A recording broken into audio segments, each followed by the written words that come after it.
Stain is one of my all-time favorite bands. Just all-time Okay. favorite. Love those guys.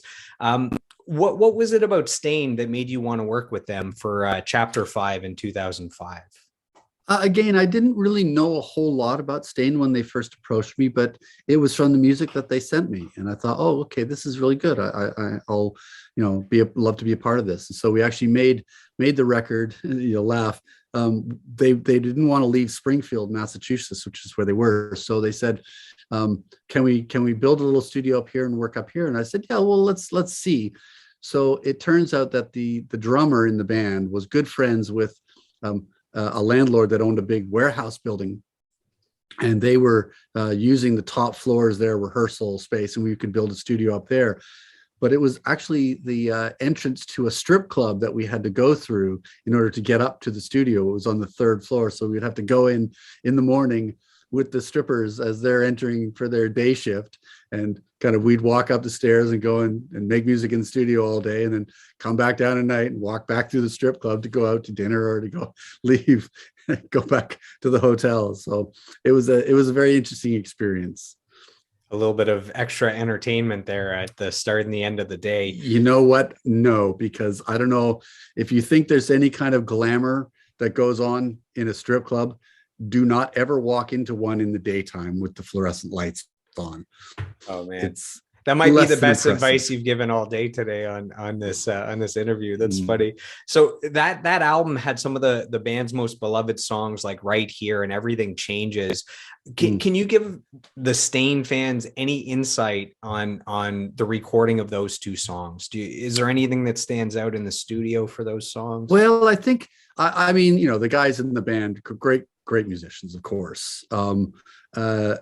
Mushak would work very, very hard again on his guitar parts, and we would work a lot with him getting things just feeling just right. It's more about feel than it was necessarily about exactitude, but just getting the feel right.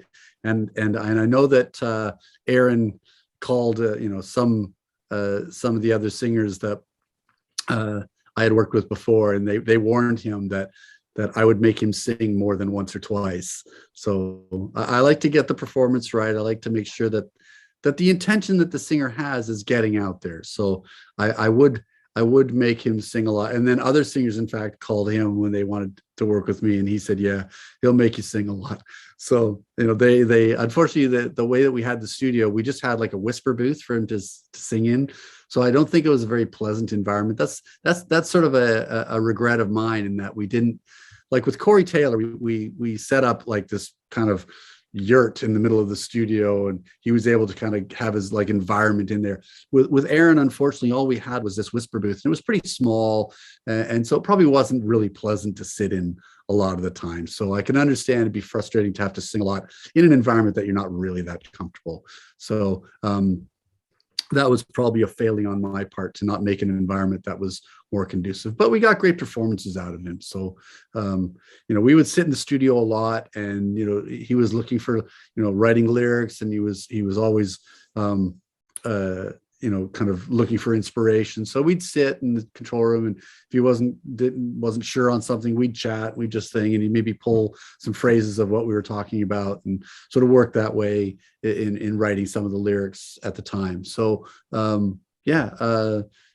he loved to shock Aaron. He was, he's kind of got this sort of slightly libertarian streak to him, and he came in one day, and he knows my position on firearms. I'm not a big fan.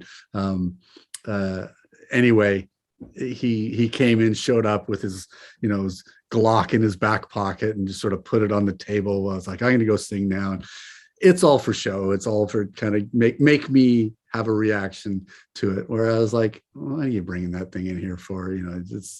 Anyway, he likes to do that. He likes to provoke, likes to shock, likes to say things that are provocative. So yeah, but they were great sessions. They were fun guys to be around and work with. I find that, man, Mike has so many badass riffs and catchy licks. I find Mike to be underrated as a guitarist. Yeah. And then on the drum side, I find that John has a way of creating hooks with the drums. Like he does this thing with his hi-hat sometimes where the hi-hats are creating this hook. Like he does it in It's Been a While, and that's not on that album, but just an example of his playing. Did you find him to be unique as a drummer at all? It seems like he's able to add extra hooks with his drums. Yeah, he does that. He does write in very interesting parts that do have memorable moments to them. So yeah, I mean, you know, they were all great musicians. They're all played in really interesting ways. The bass player, Johnny, is funny. He would he played this one gig, I think, years before, after having like a salami sandwich. So when he would play in the studio, he had a little bag of salami, and to get his fingers slippery, he would put his hand in the bag of salami and then play the bass.